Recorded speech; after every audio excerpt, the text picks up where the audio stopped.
Bueno, buenas noches. Gracias por la invitación. Voy a tratar de contarles algunas historias que, bueno, he tenido, o sea, cómo me he empezado a entrar al mundo de la inteligencia artificial y cómo así he llegado a Ámsterdam el año pasado, que no lo tenía planeado, ha sido un viaje así repentino, pero con mucha experiencia y también ver cómo aplican en el primer mundo, ¿no? La inteligencia artificial en este momento es el presente, pero en Bolivia lamentablemente muchas empresas no le sacamos el fruto o el jugo, por así decirlo, cuando deberíamos de estar ahí. Creo que es el momento, la oportunidad que tenemos la gente, las personas que somos desarrolladores o ya sea gente que está metido en robótica, donde podamos innovar. ¿Por qué digo innovar? Porque es el boom. No sé si en algún momento han debido escuchar la ola de las aplicaciones móviles por el año 2009, 2010. Entonces, las personas que en ese momento se subieron a la ola, les ha ido muy bien en cuanto a ciertas aplicaciones móviles que se han creado ahí. Entonces todo el mundo quería aprender a hacer apps móviles, pero ahora eso ya ha quedado en el pasado, digamos, ¿no? Y ahora en estos últimos años la investigación ha pasado, o sea, el hardware se ha incrementado bastante en cuanto a proceso. Ahí les pongo el ejemplo de los autos autónomos de Tesla, de Google, Uber, que están invirtiendo también. Y allá es común ver que haya un auto autónomo ahí en la calle, caminando, cargando. Y bueno, estar en otro, o sea, lo están viviendo. Cosa que acá todavía las soluciones que podemos ver en nuestro contexto no hay muchas, son empresas así que puedo decir contadas que están intentando aplicar y hacer AI. Bueno, entonces yo empecé en el mundo de los videojuegos, ¿ya? Me gustaban los juegos y ahí había un gran desafío de que, por ejemplo, puedas predecir o hacer los enemigos que te persigan, por así decirlo, encontrar el camino más óptimo, porque hacer todo ese procesamiento cuesta mucho el procesamiento de hardware, digamos, ¿no ve? Entonces ahí es donde me he incursionado y lo que aprendí en la universidad era bien básico. Me acuerdo que me enseñaron a asterisco, que era una derivación del algoritmo de Dijkstra, etcétera. Y nunca le vi aplicabilidad hasta que empecé a ver el mundo de los videojuegos, a cómo manejar los obstáculos, cómo puedes evadir, perseguir, etc. Entonces ya empecé a aplicar desde ahí, me empezó a gustar las cosas en tiempo real y lo complejo que es poder hacer estos algoritmos. Me divertía bastante, o sea, me divertía más creando juegos que jugándolos. Hacía cosas bien imposibles de pasar porque ahí le agregabas inteligencia a los enemigos que te perseguían y demás.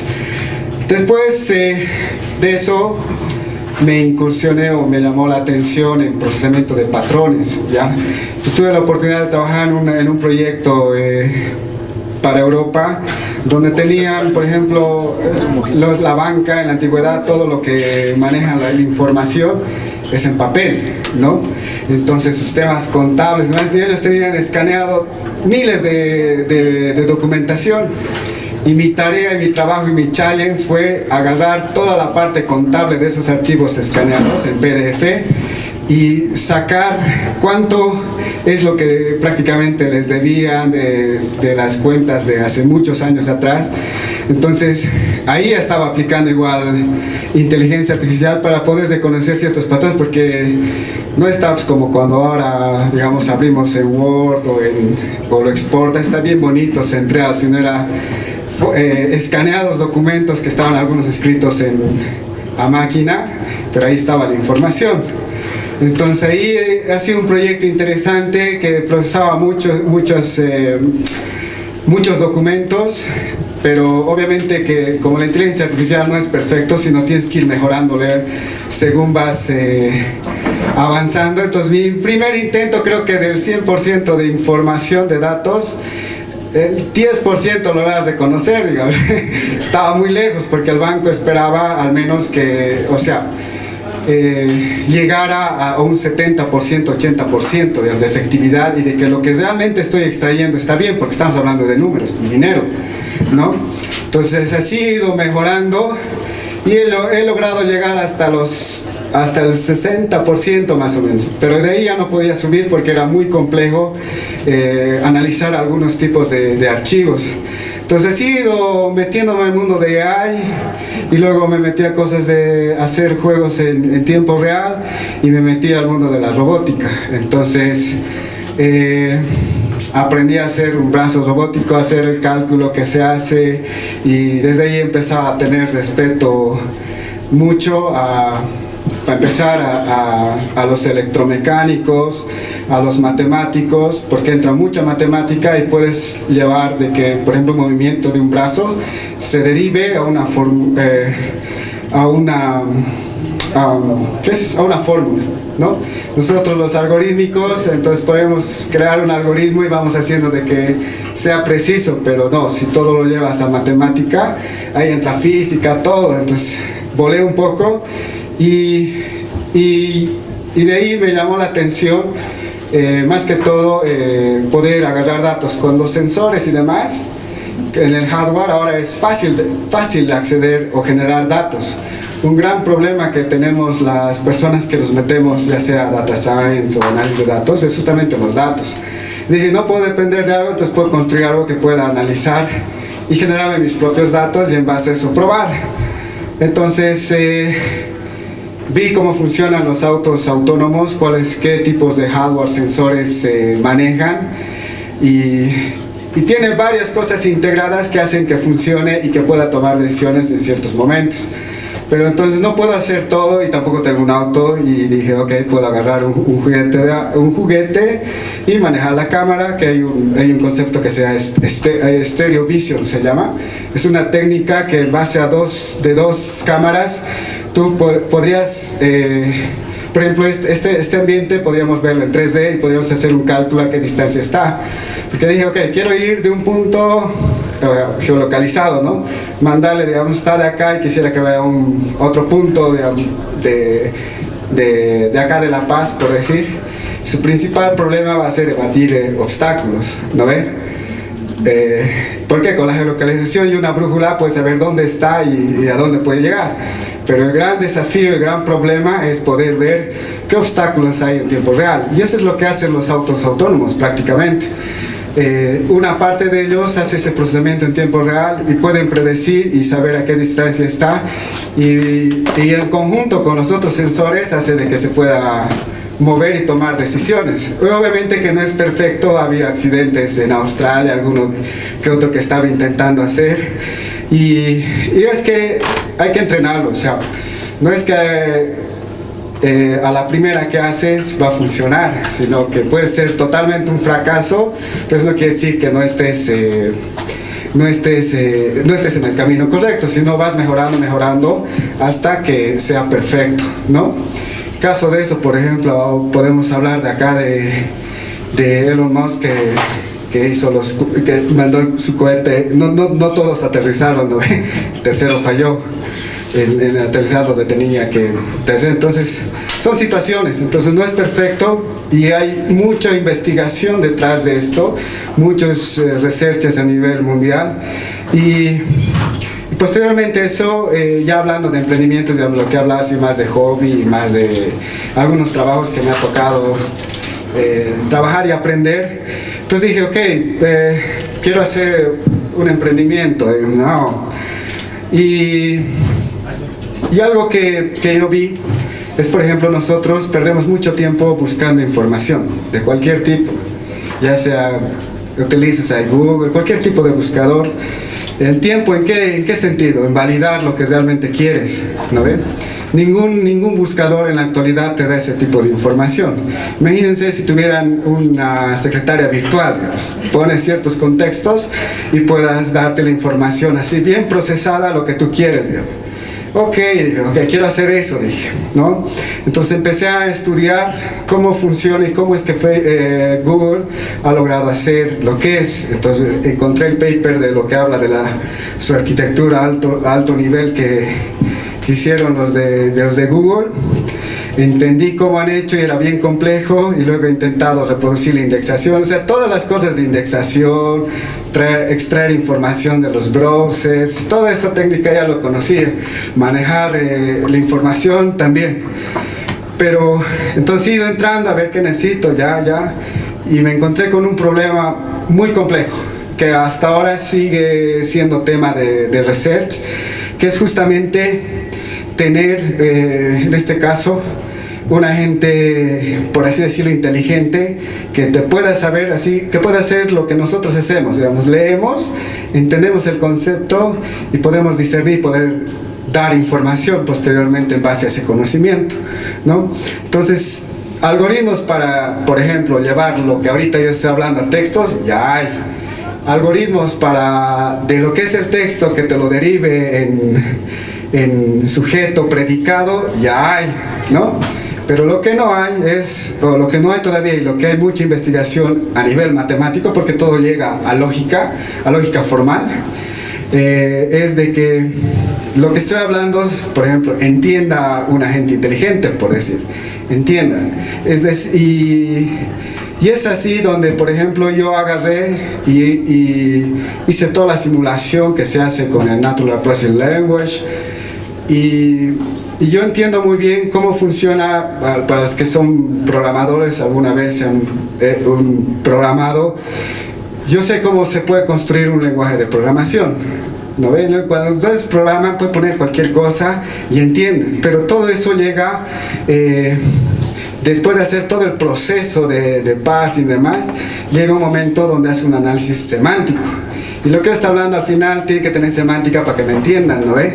Entonces ahí, en los lenguajes de programación es fácil poder formalizar eso y tener ciertas reglas, y de acuerdo a esas reglas es que se puede interpretar y saber qué es lo que está queriendo hacer y cómo se debe comportar, ¿no? Entonces todos los lenguajes de programación llegan a eso. Por eso es que todo lo que nosotros programamos todo llega a una regla.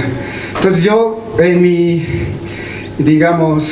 novatada, por así decirlo, dije que al tratar de resolver este problema, digo, ¿por qué no puedo formalizar el español en este caso? O sea, hay mucha información en el inglés y demás, puedo llegar, pero el español es bien complejo. Entonces, gramaticalmente hablando, es complejo, es difícil de poder llevarlo a reglas, ¿no? Y ahí es donde ahorita hay muchos investigadores, matemáticos más que todo, tratando de formalizar esas cosas, y es algo que en la actualidad se está trabajando y es complejo. Y en ese momento dije, ok, entonces mi emprendimiento no puede ir, porque no estoy para empezar no estoy a la altura, al nivel de conocimiento que necesito para poder formalizar, y probablemente necesito un equipo, ¿no? Y en las universidades de primer mundo tienen esos centros de investigación que lamentablemente en nuestro país no tenemos, ¿no? Yo he dado vuelta casi por todas las universidades de Bolivia, gracias a concursos del ASEMI y CPC, y estoy en contexto de lo que hacemos en Bolivia en el área de software. Entonces, no tenemos centros de investigación de verdad, no tenemos programas de PhD, para empezar. Entonces no hay un ambiente donde realmente haya problemas y que podamos resolver para nuestro contexto, ¿no? Bolivia es un país donde tenemos muchos problemas, pero poca gente especializada capaz de poder resolver esos problemas, ¿no? Y en los países del primer mundo están pues tienen equipos que se dedican a hacer esto, son años de research, de investigación, porque estas cosas no es de que ahora se me ha ocurrido y en este año lo hago, digamos. Puede durarme 2, 5, 10 años, digamos, ¿no? Porque es complejo y se necesita dedicarle full y estudiar y hacer pruebas de concepto. Entonces ese es el momento que dije, uy, no voy a poder hacer mi proyecto, mi asistente, mi secretaria virtual, dije. Pero dije, ok, conozco toda la secuencia que se tiene que hacer para esto. Uy, hay tantas empresas que me ofrecen sus APIs.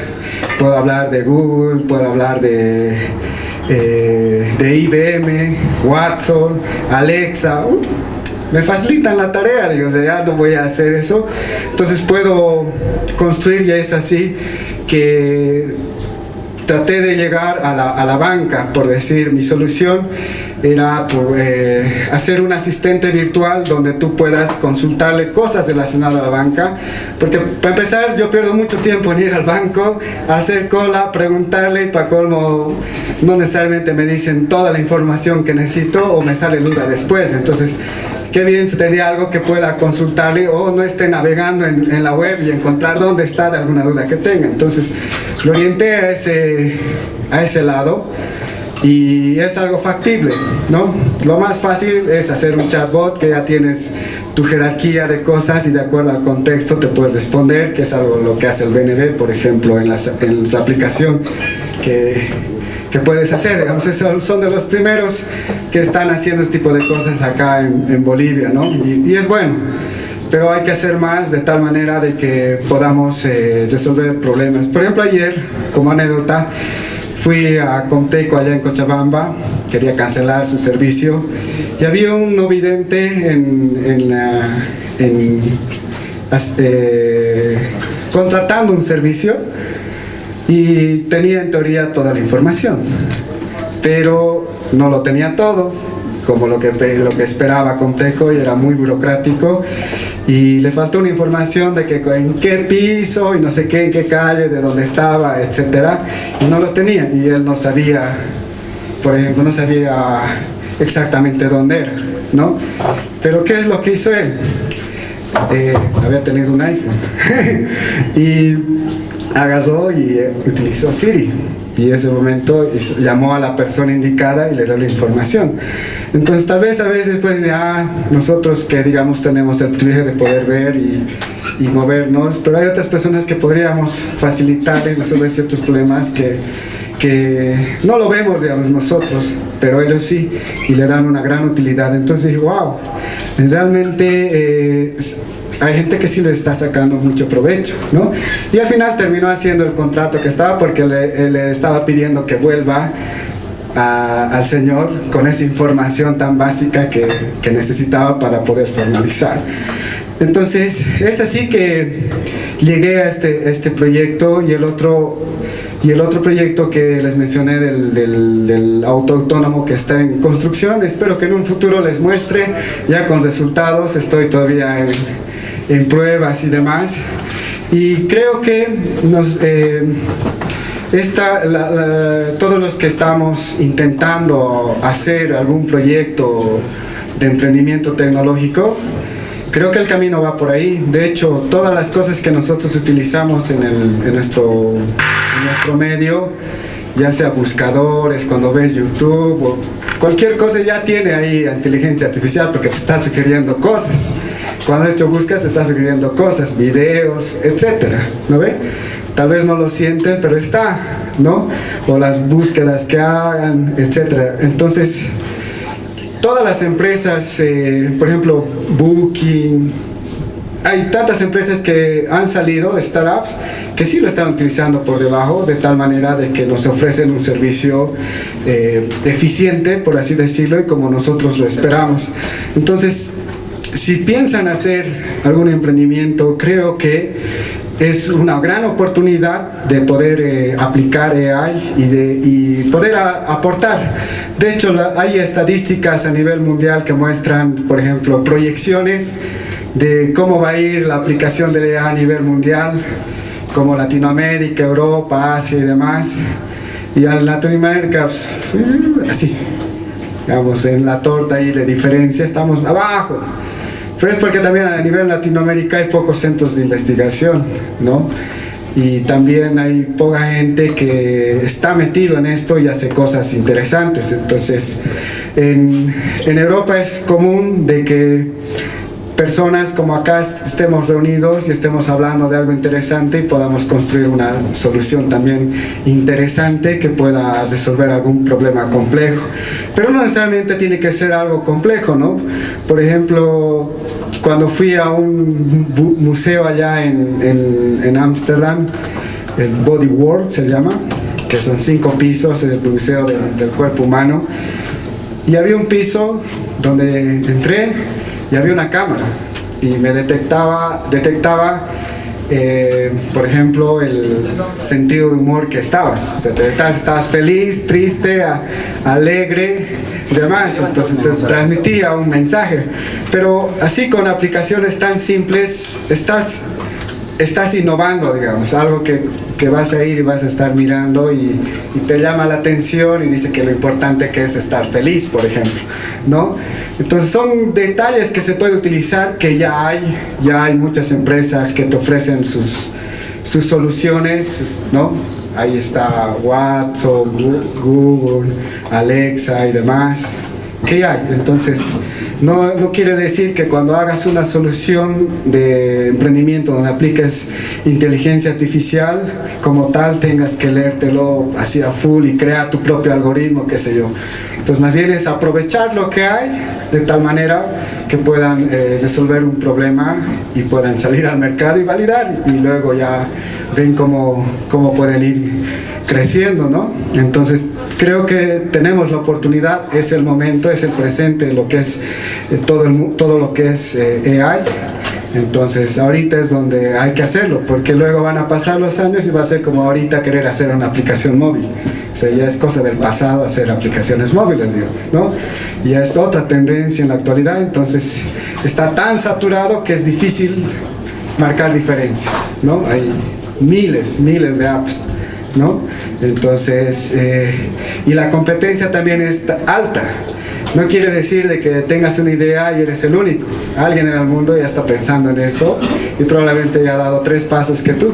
Y probablemente mientras tú sigas pensando ya salga al mercado y tengas que competir. Me pasó a mí con otro proyecto igual que tenía que ver con análisis de datos. Entonces, a lo que voy es de que traten de aplicar lo que ya hay, si es que no hay el tiempo para poder construir de cero, y es el momento donde podrías marcar diferencia ante la competencia que hay, porque al final sacas un producto y sí o sí tienes competencia, pero para que tú te elijan realmente tiene que estar bien hecho y tiene que marcar esa diferencia, ¿no? Y bueno, eso es lo que quería compartirles. Bueno, tenía mi diapositiva, creo que lo he hecho bien. Espero que haya transmitido lo que quería transmitir. Gracias. No sé si tienen alguna pregunta, curiosidad o algo. Yo soy muy curiosa, hola. Qué bien. Era sobre, estamos con autos, ¿no ve? O sea, toda la parte de transporte. Estamos hablando de los autos y la parte de AI. Por ejemplo, aquí, para la parte igual, no sé, de carga, ¿tú crees que habría una oportunidad de conseguir algún trabajo que se podría hacer con ese tipo de empresas? Transporte, o sea, yo creo que sí. Mira, por ejemplo, ahorita yo estoy trabajando en un proyecto local que espero en un futuro me den la oportunidad de hablar. Por ejemplo, distribuir cosas, digamos, si tuvieras hartos pedidos acá, hay muchos puntos de lugares que tienes que llegar, siempre vas a tratar de encontrar el camino más óptimo. Por decir, ahorita Google, con su nuevo proyecto que te da en los Google Maps, tú sabes qué tanto tráfico hay en cada calle, ¿no ves? Hay que tengas algo que te puede, a partir de esos datos, que tengas que llegar de un punto a otro punto, o sea, llevar algún cargamento, algo, puedes encontrar el camino más rápido en base a eso. Entonces la eficiencia y el tiempo creo que es muy importante. Si lo haces rápido, o sea, si cualquier solución que hagas rápido, yo creo que el cliente te va a pagar, ¿no? Bueno, espero ver después. No sé si tienen otra pregunta. Yo tengo una pregunta más, ¿no? Dime. Tú en este momento estás ya aplicando inteligencia para tu proyecto, ¿no? Sí. Pero generalmente los técnicos y demás cosas necesitan el apoyo de otras disciplinas, ¿no? Totalmente de acuerdo. Para todo eso que estás haciendo, ¿qué tipo de personas necesitarías? Ya, por ejemplo, cuando tú emprendes, tienes 2 opciones. La primera, que seas experto en lo que tú quieres hacer. Y la segunda, dices, ok, tengo una intuición de cómo funciona ese mercado y cómo podría implementar. Entonces, te engañas a ti mismo, por así decirlo, que lo sabes, ¿no? Pero no, ahí es el momento donde necesitas un experto de esa área que tú estás queriendo aplicar o hacer, y de tal manera de que puedes entender muy bien de alguien que ha estado metido en eso, ¿no? Y en ese contexto, por ejemplo, ahorita yo, para entender todo esto de los sensores y demás, me he tenido que juntar con electrónicos, pero que realmente hagan modelos, no de que me ponen el circuito y que ponen así y arman, sino modelos matemáticos, que es algo que yo no tengo mucho conocimiento y he aprendido mucho. Ahí entra toda la parte de física, matrices. Yo tenía conocimiento abstracto de cómo hacer un compilador, por decir, ¿no? El análisis semántico. Entonces ahí es donde tengo que juntarme con alguien que es matemático puro, digamos, ¿no? En cuestiones de poder definir teoremas, por así decirlo, que es algo que ahorita hay un receso. Entonces, son gentes especialistas en ciertas cosas que yo no los domino y que necesito tener el feedback, porque puedo volar fácil, pero el experto va a decir, no vuelas tan alto, pero puedes volar hasta aquí, ¿no? O empezar aquí y luego vas a llegar hasta ahí donde quieres llegar. Entonces, lo que, si tienen ideas, traten de buscar a alguien experto en eso si no lo son, ¿no? Pero si lo son, están hechos, pueden hacer lo que quieran, prácticamente. Tienen todo lo esencial para hacerlo. No sé, ¿alguna otra pregunta? No más.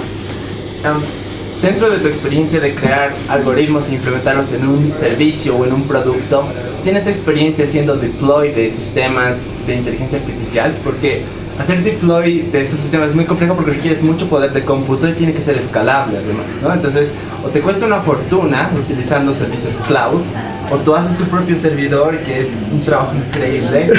Entonces, depende, ¿no? Por ejemplo, sí tengo la experiencia de levantar servicios. De hecho, creo que he pasado por toda la etapa, desde hacer backend, desde construir un lenguaje, lenguajes de dominio específico, hacer videojuegos, cosas en tiempo real, hacer mobile, hacer UI. O sea, he tratado de entender todo el ciclo de lo que conlleva hacer software, sí, y también sacar cosas en producción, cifrar, hacer hacking a la inversa, ¿no? Hacer pruebas de que si realmente está bien o no. Sí, y cuesta mucha plata en cuanto a levantar servicios, ¿no? Entonces tienes que tener un buen presupuesto si vas a utilizar servicios de Amazon, por decir, que tienen ciertas plataformas ya específicas para lo que vas a hacer. Si vas a hacer procesamiento de imágenes, qué sé yo, entonces necesitas con GPU dedicado, entonces, o inclusive análisis de datos. Entonces tienen ciertas cosas ya específicas que nos ayudan, pero que te cuesta plata, ¿no? Ahora, tú te podrías levantar tranquilamente tu servidor, pero tienes que comprarte un super servidor y tener igual tu IP que apuntes y levantarlo, y depende del presupuesto que tengas, ¿no? Pero, por ejemplo, yo he tenido un problema, tengo ahorita un problema de que cuando estoy manejando las cámaras y necesito, al probar ciertas tecnologías, el video dedicado, ¿no? Que sea una NVIDIA sí o sí, sí, porque la eficiencia en procesar es abismal en base a utilizar algo de una compu común, ¿no? Entonces, la eficiencia es muy importante en cuestión de hacer análisis de datos, de lo que quieras. Si es lento, no funciona. Digamos, si tú tienes un auto autónomo, recién cuando ya está llegando a detectar, ya te ha chocado, ¿no ves? Entonces, o cualquier cosa que tengan que hacer, pero es costoso. Claro, ni siquiera el GPU mismo es lo suficientemente rápido, ¿no? Sí. Tiene que ser un sistema distribuido, pero el problema es que el soporte del framework para hacer deploy en un sistema distribuido no existe. Entonces tienes que hacerlo vos. Sí. Y o sea, es un mundo increíblemente complejo que tiene que ser alguien que sepa de ese campo, ¿no? Y más que todo tiempo y paciencia. Porque no es algo que como que si la gente que utiliza Windows agarra el programa, next, de lado y ya está, feliz. Pero el usuario... Pero cuando hablamos en un software, en un servidor, No, tienes que hacer muchas cosas manualmente, tienes que configurar manualmente, hacer pruebas y por eso digo paciencia, porque no siempre te funciona la primera, ¿no? Y toma su tiempo. Entonces, si tienes el tiempo y la paciencia de investigar, hacer reset, porque no funciona, no te hace cambiar, puedes levantar y sí es complejo hacer clusterings de servidores justamente para hacer esas cosas. Sí. Bueno, creo que me he excedido mucho. Gracias por su atención.